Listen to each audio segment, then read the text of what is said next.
पहले तेलंगाना है, उसके बाद कश्मीर है, फिर तमिलनाडु है। आप माइंड में रखो कि इसके बाद ऐसे सीक्वेंस ऐसे रहेगा, ठीक है। आप नोट कर लेना, अपना नंबर नोट कर लेना।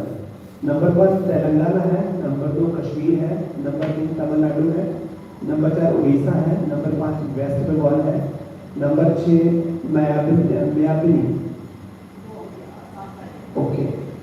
उसके बाद नंबर 7 है असम बिहू, उसके बाद उत्तराखंड है नंबर 8 पे, नंबर 9 पे जिजिया, number 10 Daman Diu, number 11 Haryana, number 12 Himachal और नंबर 13 एक सौ लास्ट में 100।